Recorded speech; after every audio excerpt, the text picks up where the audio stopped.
So yeah, I don't know how much you guys know about the incubation system. So I'll give you kind of an overview of how we're structured today, and then obviously happy to answer any questions. So UCF has been incubating companies now for more than 20 years. And frankly, several of you folks, represent cities or counties, and most of our support, actually almost all of our support, comes from local jurisdictions. Although we're part of the university, we're actually not funded through largely the university. So we consider ourselves really an economic development organization, really to support local and regional communities. Which people get a little bit confused by. They'll think the incubator is only, say, for example, for UCF students or UCF alumni, and that's not the case at all. While obviously, given the size of the university, many of our companies might have a UCF connection. And one of the things we absolutely want to be able to do is to take, for example, faculty research and help them commercialize it.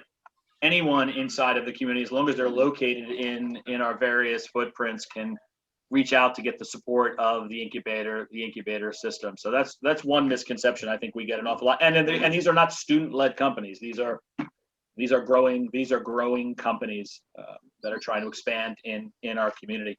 And that's really what we're trying to do. We're trying to help diversify our economy, create more high wage jobs, helping some of these entrepreneurs grow and scale.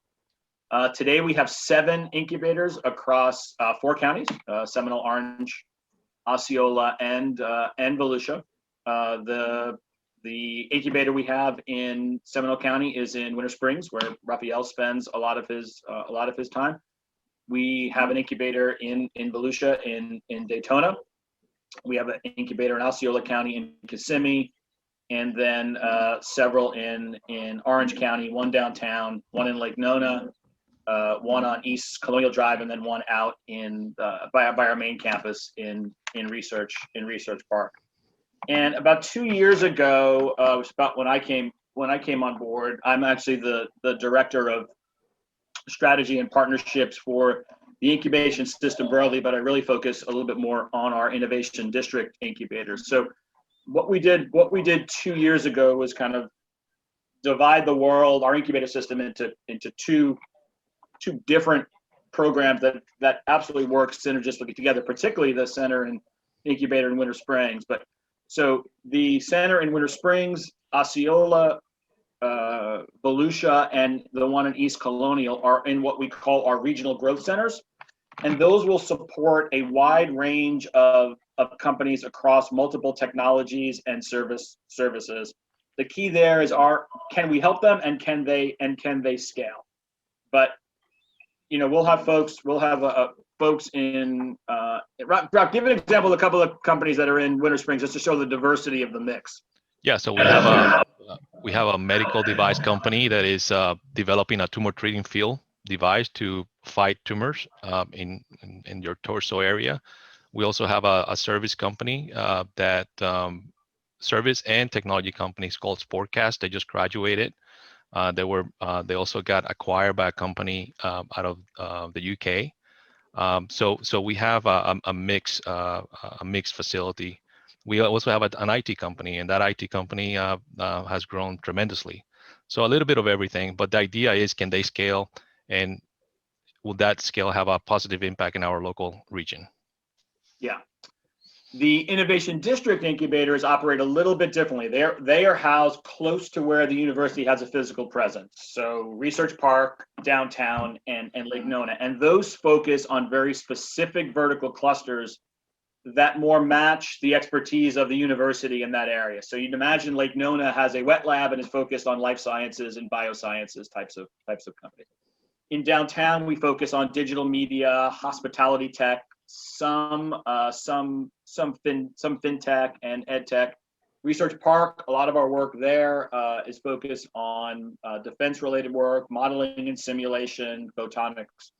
And what we're trying to do there is to leverage better the assets of the faculty and the students that are present at the university, and better integrate them with the incubator company. So, however, take the example of the company that Raphael just talked about, Lifebridge, which is in the medical field. In if you were being strictly parochial about this, we would force them to move to Lake Nona. We obviously do not do that. So we offer the services of the innovation districts virtually to companies that fit our vertical cluster, but may be headquartered in another one of our incubators. So actually, I spent a lot of time with the Lifebridge guys because they're in the process of some real strategy decisions and raising capital. So even though we've set up some rules around how both of these operate, we don't let space be a requirement there. We'll extend the program. So I say that to let you know that really the companies inside of Seminole County actually do receive the programming of the innovation districts, even though there's not technically a innovation district incubator inside of Seminole County. Winter Springs is an interesting one because it's so close to the university. You have a lot of folks who live out in that part of county. I lived in Oviedo and Tuscarora for close to 20 years, and so you get a lot of bleed from the university there. And so we have a lot of companies there who are university focused that are part of our innovation districts there. Basically, what we really try to do with these companies, and they may stay with us anywhere from 6 months to 3 years. Our goal is to really sit down with them, understand what they need to grow and scale, and then hopefully move into other space, create more jobs. The Sportscast is a good example of that, right? They've moved into now their own independent commercial space. It's inside of the same building, right? They're still in the right. I'm sorry. Can you hear that feedback? Okay, so they took 2,500 square feet downstairs, and now they're searching for more space. They're increasing their team now. They have over 12 employees. We have another graduate hoverfly. They have 35 employee over at Research Park. They didn't stay in Seminole County. Not all the time they stay in Seminole County for various reasons, but hoverfly is a good example. They started with one person, and now 35 employees, and they're doing projects for the Navy. So that's a goal, right? Can we create our own? That is absolutely the goal. Basically, from a services standpoint, we will help them with just overall business and strategy planning. We'll help hold them to tasks to things that we collectively agree on they need to establish as goals. We'll provide them with mentors, both inside of our team, and then we have got a broad base of community mentors and entrepreneurs that work with these folks. We have both bookkeeping and accounting and public relations services on staff, and so you see most of these folks could not afford an accountant or a PR person, but we provide them access to that for essentially really for free. And I think we get a lot, particularly on the publicity side, you'll see a lot of stories about our incubator companies, and that's coming from the free resources that we provide. Not all these companies need to raise capital, but many of them do, and we do have connections to the different capital resources in the community. And then the other thing we really try to do through something called our First Customer Program, which would be great to talk to the broader chamber about at some point. We really try. I came from a very small entrepreneurial company that grew, and in many ways, the success of those companies is when do you get that first or second big customer to believe in you and help you grow and scale. And so we've launched a First Customer initiative where we really try to work with these companies and connect them to some of our larger companies in town. We actually have now taken that program to the Orlando Economic Partnership under their Orlando Tech Council, and we broadened that to a program called Orlando Tech Connect, where we're trying to do the same thing across the community. For my company, when Florida Hospital and Florida Blue gave us a contract, all of a sudden we were nationally recognized as a player in healthcare technology. We think that's really important, and we've been very successful in doing that, and probably one of the ways we have the most impact on our company. So, at some point, I think we'd love to be able to talk to the broader chamber membership, particularly some of your larger companies. I mean, there's some great companies in Seminole County, particularly in the Lake Mary and cluster up there. Some great fintech companies up there that we can work with. There's, again, even though we only have the one incubator in Seminole County, we recognize there's a lot of great, bright talent up there. So we continue to have some conversations about opportunities to expand up there. As Dana knows, COVID COVID really unfortunately blunted a really exciting initiative. Some of you folks may be familiar with a company called Fenestra up in Lake Mary. International company, a private equity backed, building a brand new, well, they've already built it, right? But expanding inside of Lake Mary as their North American corporate headquarters. They had laid out their entire first floor to be what would have been a fintech accelerator program. That program is unfortunately on hold because they don't know that they're going to build out that space now. And I think even still, maybe only about 20% of their folks are actually physically in the building. So we are continuing to talk to them. I don't know what will happen right now. We're trying to figure out if we can operate that program virtually and maybe leverage some of our resources downtown. But just 2 weeks ago, and Dana, you were there. We announced a partnership with a group, NeoWare and the Global Blockchain Village, operating out of the Oviedo marketplace to help promote blockchain as an industry here and an opportunity for economic growth. We're not going to open anything new down there, but basically our partnership with the blockchain villages is they identify companies that they think can grow and scale inside of the blockchain space. We will onboard them into the incubator system, and whether we house them at NeoWare and support them virtually, whether we move them into Winter Springs or potentially locate them elsewhere. But so again, even though there's only the one center, the one site in inside of Seminole County, believe me, we're well aware of the brain power, talent, resources, corporate support that exists in Seminole County. So we're continuing to look for ways to partner up there and help grow. From my perspective, Seminole County's done a great job of diversifying the economy and creating more high wage jobs up there. So the universities and the incubation system certainly wants to be a resource there. And Raphael, certainly keeps those conversations going and hopefully is a good bridge to the work you're doing and the work we're doing. So hopefully that gives you a good overview. There's a deck that Raphael can share if you want something in writing or on paper, but I'm happy to answer any questions about what we're doing. And oh my gosh, the good thing about you hear it worse than we do, I think, bro. Really? That's probably your headphones. Yeah. Let me.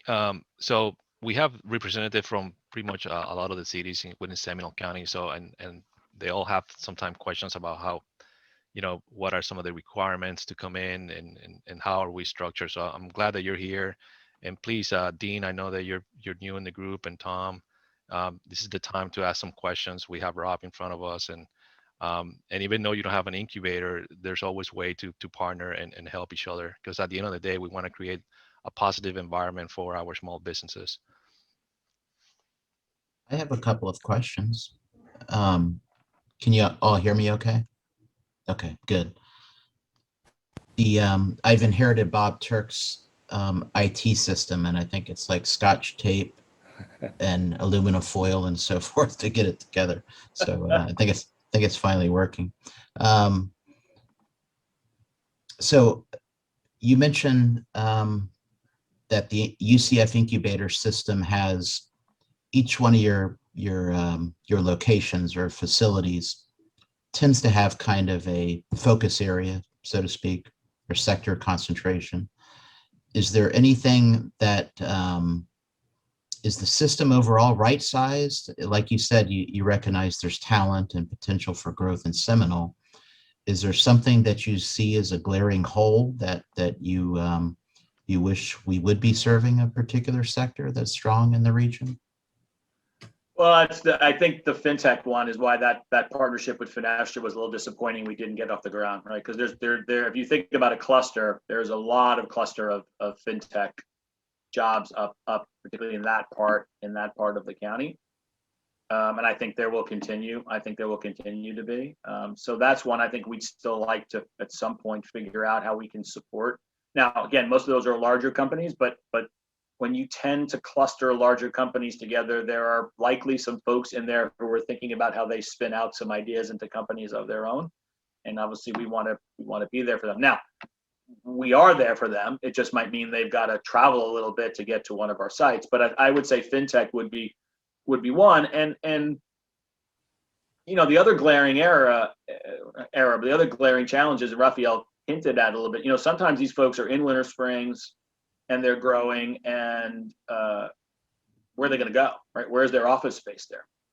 So as you guys certainly know better than me, there's in certain parts of the county, there is a dearth of that type of commercial office space, particularly in that, Winter Springs, Oviedo area. And there's, as I said, there's a lot of bleed off from the university that happens in that side of town. And so sometimes those companies, even though the owners may continue to live there, they end up setting up shop someplace else just because they might not be able to find the space. That's not necessarily a UCF problem to solve, but I do think that's an economic development issue for certainly at least that part, that part of the county.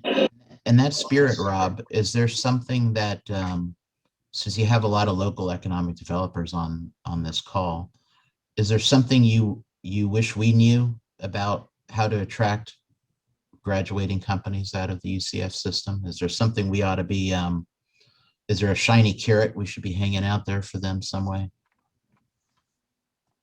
I don't know if there's a shiny carrot. Again, I think just the availability of some space that's relatively cost effective for them. I mean, again, maybe I think about that part of the county just because I'm so familiar with it, having lived there for so many years for a time. And I just think about the traffic, right? If you don't have to truck back into Orange County and set up shop on one of the places on University Boulevard or by the university, I think you'd be very, very happy to do that and keep your business in Seminole County, right? So I think that's, I think that's just the biggest, I mean, because even inside, I mean, really, Rob, our building is really, the building we're in is really one of the few certain class office spaces that exists in that area for miles. Yeah, I think it's the second one. There's only two in that area, right? Yeah. But to Tom's question, in the past, I know the city of Oviedo were very aggressive providing incentive to graduates of the Business Incubation Program. A lot of the research park, not a lot, a good chunk of the research park client have moved to the Oviedo area. Yeah. We have an area there, an industrial park, and they took advantage of those incentives. In a couple of weeks, we're going to be visiting a company that moved from the Orange County Research Park Incubator into Castleberry. And I actually learned there are two companies in Castleberry that came out of the Research Park Incubator. So not only people move from Seminole to Orange, but vice versa. I guess the key is, can we, we are just helping the entire region, right? And we have to think of it as a region, not so much as a county, because we all benefit somehow, some way. Raphael, Go ahead.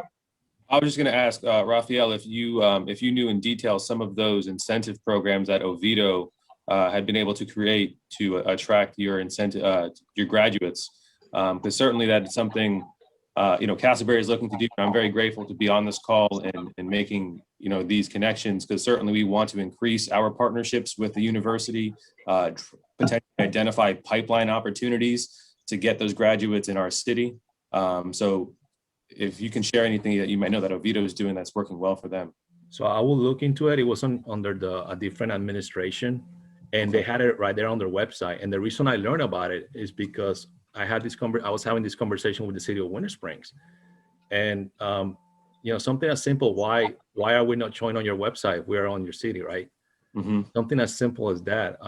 The other thing is, to Tom's question, feel free to engage with Rob and us and visit the facility, meet the clients. They like to get a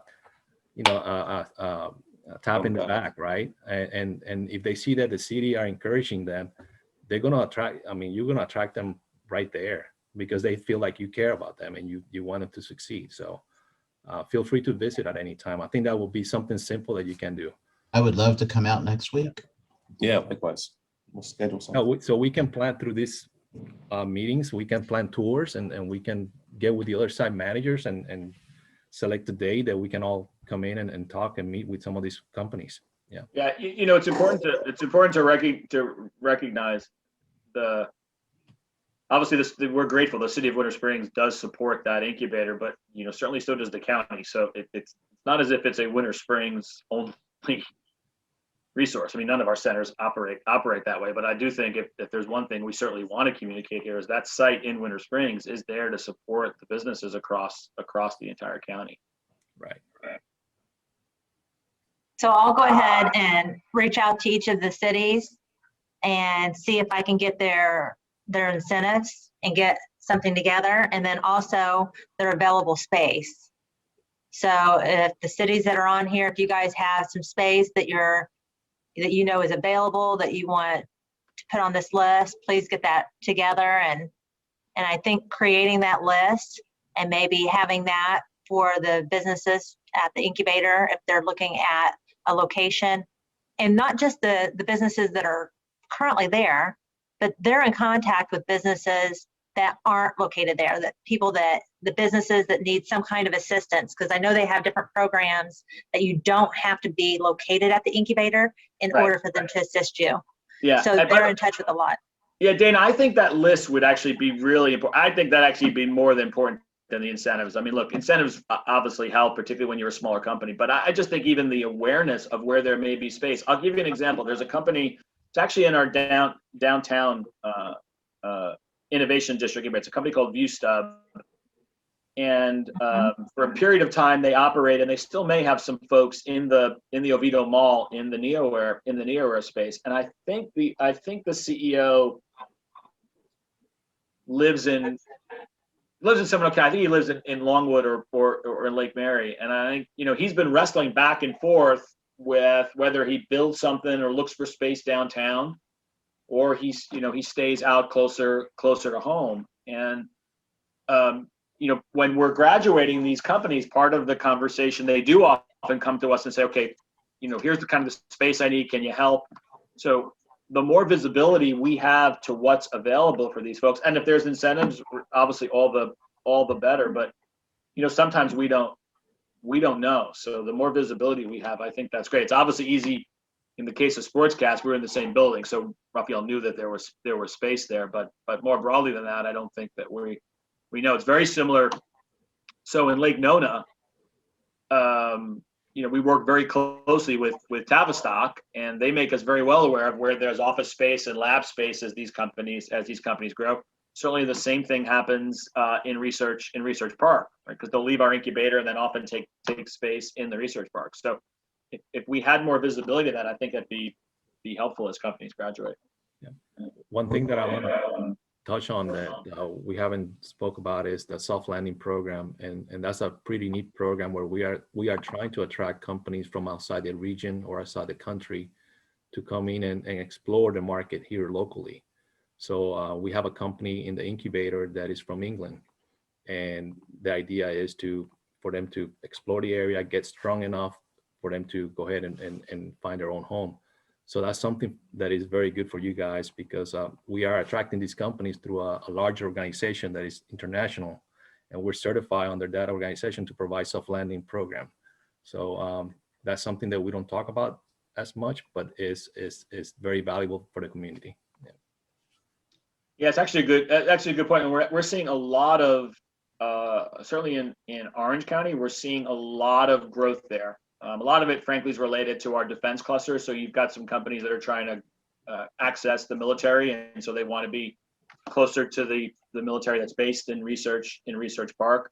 That's a program we do in partnership with the Orlando Economic Partnership. So Dana, you're probably fairly close to that group already in those conversations. But we are definitely seeing a significant increase in soft landing companies over the last 6 months.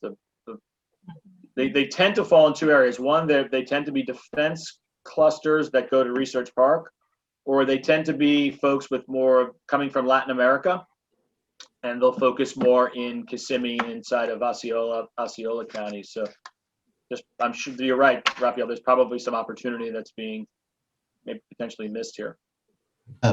In regard to that, I think Seminole County is over 20% Hispanic. So, just to that point, if you have those two clusters, so to speak, of defense and Latin American based companies, there's Seminole County is very strong in that.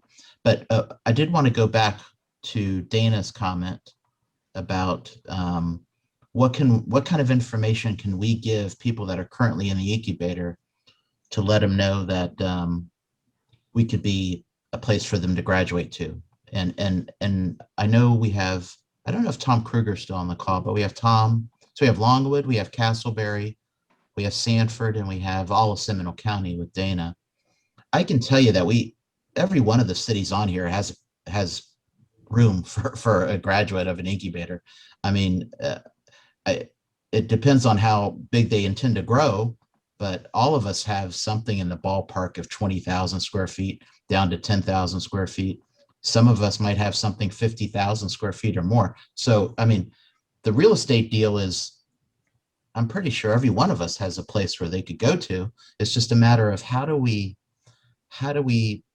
is it a right fit for them, right? So what makes it right for them? Of course, I'm going to say it's because Sanford has such a great quality of life, an authentic downtown and so forth. But I do that just to bust the chops of Tom Kruger and others on here. But anyhow, I don't think the question of real estate is really that big of a deal, because I think every city on here has got the real estate for them. It's just a matter of what's the right fit, and maybe the right fit is they don't want to drive a lot, like you mentioned earlier. Yeah, right? sometimes that is. Yeah. Yeah, I mean, that's a big driver. Yeah. And so that's a talent's always the other one, Tom, right? How easily can they access talent? Which again, I think Seminole, I think you'd have a very positive story to tell there. So. Right. Yeah, we're all kind of in the same neighborhood, so to speak. And so yeah, that I would love to figure out a clever way to communicate to them. Maybe it's through a series of flyers, but I think anybody that is based out of, let's say, the Winter Springs Incubator, any incubator that UCF manages, I think they're kind of familiar with the terrain, right? They know Metro Orlando, and they know where these cities are generally. So I have no idea how to do this, but I think it's a really intriguing line of thought to figure out. So how do we communicate the Sanford proposition? How do we communicate the Longwood proposition? And maybe Dana just communicates the whole Seminole County proposition. So anyway, that I just throw out there because I think that's basically our selfish interest. Is we'd love to land some of these companies because it's such a good story too. They're kind of homegrown. Yeah. They grew up in the incubator. It's a good story. So I'll go ahead and get in touch with all the cities. If you guys also want to put together a little paragraph about what makes your city, special, whatever it may be. Because a lot of times. Yeah, I guess that makes sense, but I don't know if I don't know if that's the way to do it, because. Well, just a paragraph, and then what you have available. If you have incentives, put something together. We'll go ahead and get everything and combine everything together. And I think it's going to be something that we're going to keep doing on an ongoing basis. So anytime that you guys have anything available ongoing, we'll be able to share it with OEP and some of the site selectors and so forth that contact us. Well, let me ask Raphael, would it be appropriate for us to, I don't know if it's possible to get all the tenants within the incubator to be there at the same time, but maybe the city folks go do their pitch all at once. Did you know this about Sanford? Did you know this about Longwood or Castleberry? So maybe we do our elevator pitch to them. Did you know, if you grow and want to find a place, did you know this about our community? That might be one way to do it. It's just, if you want to know where the properties are, anybody can go to LoopNet for free, and you'll see hundreds upon hundreds of available property right now in Sanford that's available across the spectrum, 50,000+ square feet down to 2,000 square feet, or 900 square feet in downtown Sanford. So it's all over the place. When the real estate proposition, I don't know how to communicate that well, because everybody on this call that's a local has plenty of real estate, I think. And I think, Dana, we have in our website, we actually hired a group that's going to be dissecting all the real estate available in Longwood. So it's right on our website. Oh, nice. as well as what Tom said, LoopNet or City Feed or whatever. They know where to go. But if they go to the website, they could actually pick a parcel, see what they actually is usable on that parcel, what's allowable, and they'll have an extended. They can put in how many square feet they want. It'll pop up on our website. Okay, and then you guys are putting properties that aren't listed in LoopNet? We're covering every property that gets listed. That you know. But Okay. it's not just LoopNet. We have about 50 different commercial real estate that we go to, and besides directing our efforts to the brokers that are in our city. Okay. On this topic, as far as being able to show that value added proposition to incubator programs and businesses, it sounds like there's an opportunity for like familiarization tours where the cities coordinate with the incubator program themselves and their tenants, and we just schedule just kind of tours of our respective cities to show you why you want to choose Castleberry or Longwood or Sanford or anywhere in Seminole County for that matter. Certainly Castleberry, I think, is a little bit behind the curve in its economic development partnerships. We don't really have a relationship yet with OEP, and so that's something we're working on. I think we're all kind of just dealing with, well, how do we get our voice out? How do we make ourselves known? And we're finding really good opportunities with those familiarization tours. So I would just throw that out there as a recommendation. It seems the big thing for us. I mean, because I'd be respectful of your time, not to have you guys talking to the incubator companies just broadly, because in any given year, only a certain percentage of them will graduate, and it's a small enough group that I almost think I'd put the burden on us maybe to we know when someone's coming close to graduating, and we have a conversation with them around a lot of these things. So I think we'd certainly be happy to have you guys come in anytime you want, and I would suggest that you do come in and do a tour and get to meet some of these companies. But I think for bang for the buck, because frankly, a lot of these companies too, if it's not in their face in terms of what they need to do in the next couple of days, they're not going to be interested in talking about what real estate they're going to need in 2 years. And they're sure as heck not going any websites, guys. I'm sorry. I mean, they're just so hunkered down in where their businesses are. But at the point they're ready to leave us, then their aperture opens a bit, because again, they now need to make that decision. So we should talk about it, Rob. I mean, I don't think it's a big burden on us to sort of put the tickler in the back of our head to make sure that we're bringing the individual communities in on a deeper basis when a company is about to graduate. There just aren't that many of us. I think we're graduating 70 companies a year out of Winter Springs or even out of Research Park, right? It's a manageable number. It's part of the service we provide. Am I off there? Hey, Rob, Tom Kruger, I think getting with you guys directly in marketing, at least letting them know what's available, what Tom had kind of mentioned, I think is probably a good idea. I mean, being a business owner myself, I mean, you're right. I mean, our focus is on the business itself, not necessarily on everything else, but at least having some knowledge may help. I'm not, and I don't want to be a curmudgeon with OEP, but I'm not really, I'm not in their corner, to be honest with you, especially with a lot of, Tom being from Lake Mary might have been for a while, but I don't see a lot of help coming from them. They're more of a chamber of commerce, nothing against the Seminole Chamber of Commerce, than they are an OE. They're no longer a economic driver like they used to be. I mean, I had to spend 90% of the time trying to track UPS here versus having any help from them.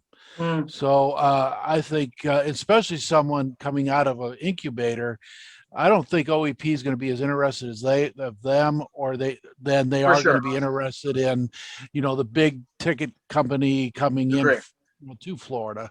So I think maybe us, with us touching base with maybe having a meeting with them at your site and let them know what the cities offer, some of the incentives, some of the opportunities, how to get to what to do next when you're ready to move. Maybe a methodology we do, just kind of touch base with them. Yeah, I think that'd be great. And maybe I'd do it once or twice a year, so you're getting folks at different cycles. But again, even still, I think we should also on our side do a better job of just making sure as folks are getting ready to graduate, to getting on your radar screen as well. So I'm just saying, I think it's a two-way. I'm saying I think it's a two-way street, right? I would not put all the burden on you to continually to educate us. I think we've got to keep it in the back of our mind that, okay, these guys are ready to move. Let's make sure we're reaching out to the different communities here and giving the companies some options, which I know we do in certain circumstances, but probably not as much as we can. And Rob and Raphael, I think the Seminole County Board, having worked for them a while back, I know they would be thrilled to hear about these things of just efforts to be taken to try to capture those graduate companies out of the Winter Springs Incubator, right? I think they probably asked for that in their annual monitor report anyhow, but just any kind of way we could help you try to achieve a landing pad for graduates, capture them within Seminole County. I know that's I think Dana's board would be really keen on that thing. But well, she's not nodding her guys, head. And guys, don't forget that a lot of the businesses that they talk to may not just be at the incubator. They talk to a lot of businesses in different areas. So if you went to the Winter Springs Incubator and spoke to them, that's only a small portion of the businesses that they actually talk to and communicate with and do different services for. So it's good for Rob and Raphael to know exactly what's going on. That's where maybe us providing some information as well, and maybe putting it up on our website and doing a few different things. Yeah. And as we said before, I think this applies to graduates and many of our other incubators as well. I gave you an example of someone who's downtown right now, but I know has very close ties to Seminole.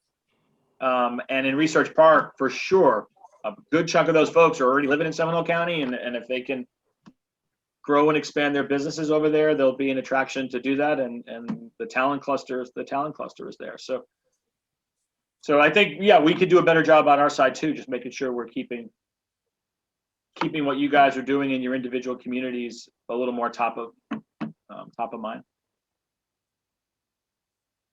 Do you guys have anything else to provide on some of the services that you guys provide? I'm sorry, Dana. Again? Ask that again. Do you have any other services that you guys would like to talk about? Rafi, you want to talk about the boot camp?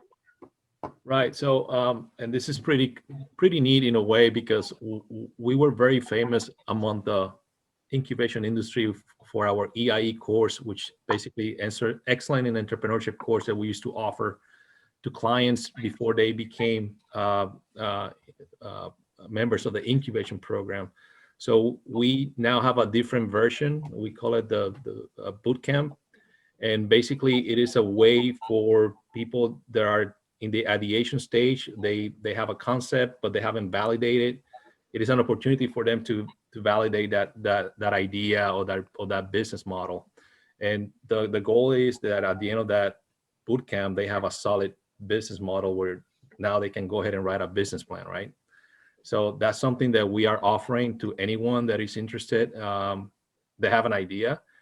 That's one of the basic programs that we're offering. And then from there, they may be able to move up to the traction program, where now that you have a business model, let's go and get a customer, right? And get some traction.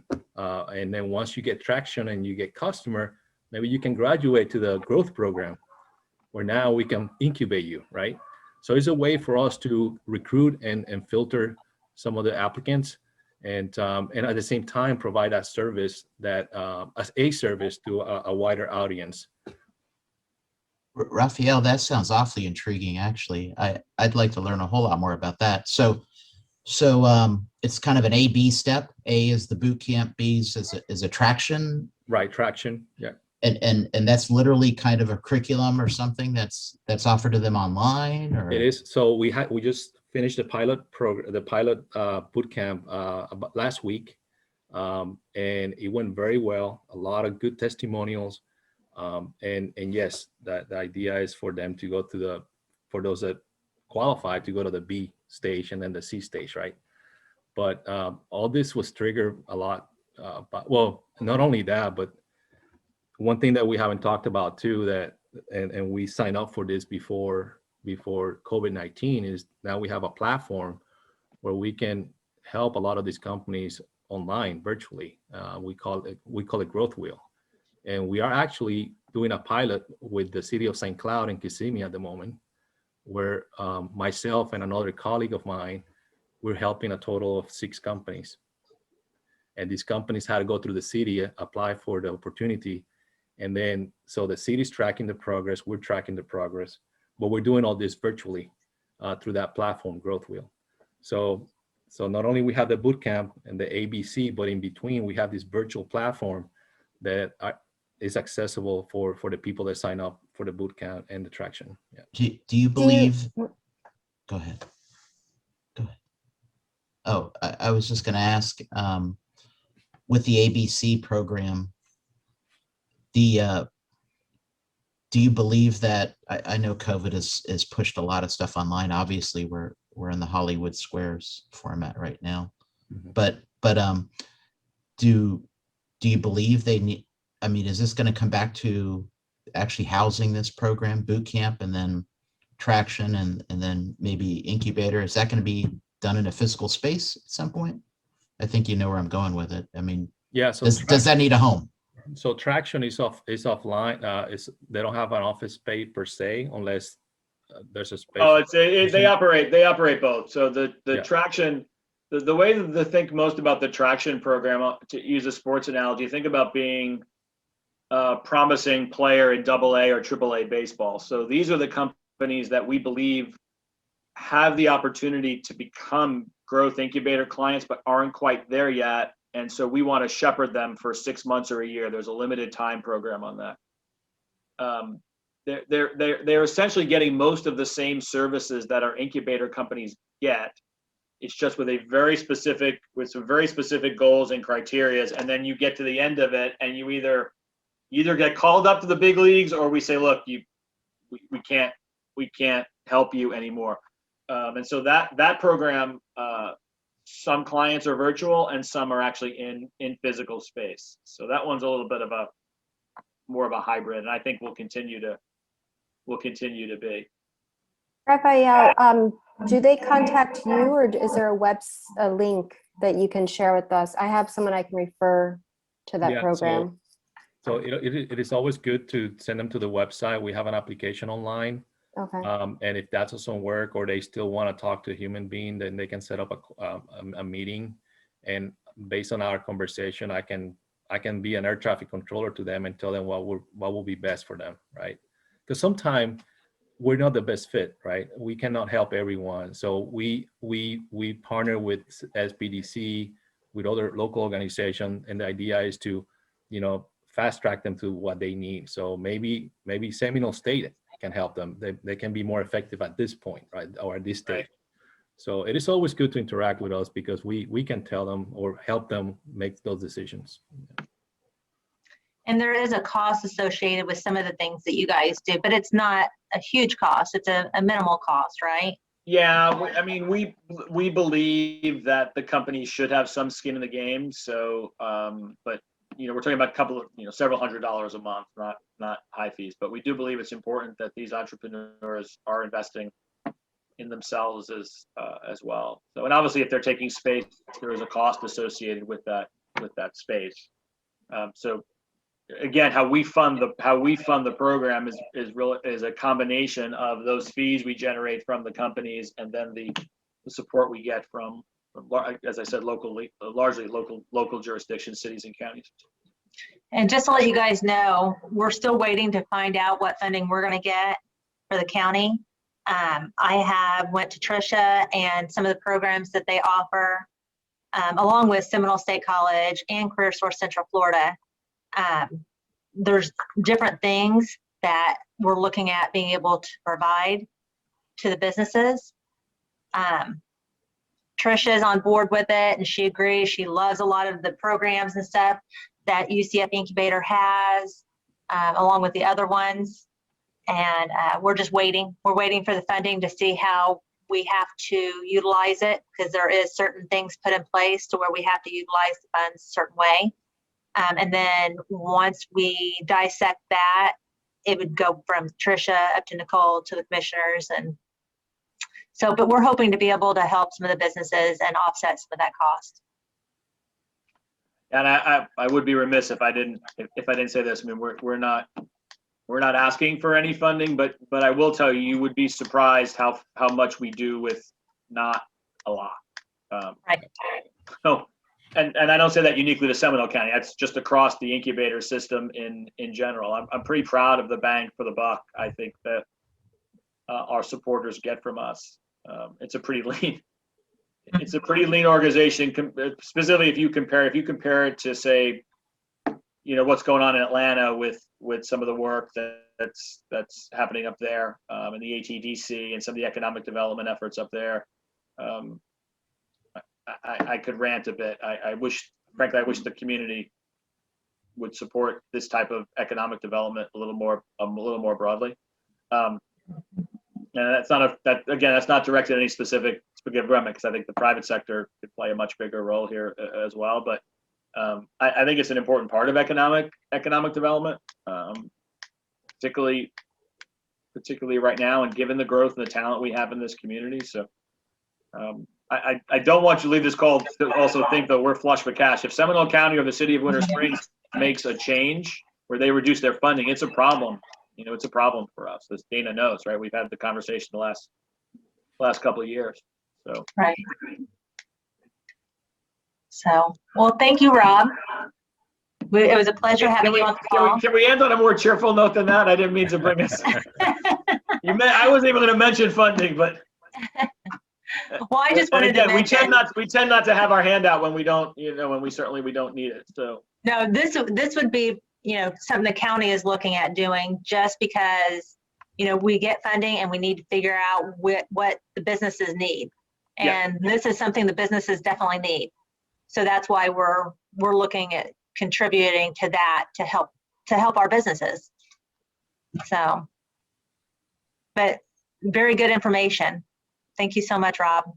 Yeah, no, thank you. Thank you for having me. And as Raphael said, I mean, we'll continue to be a resource for you guys. I was glad we had this conversation, and definitely keep us aware of what's going on in your specific community. Certainly, Aaron, I love what you said. I love the fact that you said, hey, I might have a company, right? So, I mean, I would ask you guys to think about that too, right? Because you're probably hearing from different businesses in your community, and if you think they could benefit from the incubator, please let us know. We're always looking for great companies, and they don't have to physically relocate to Winter Springs.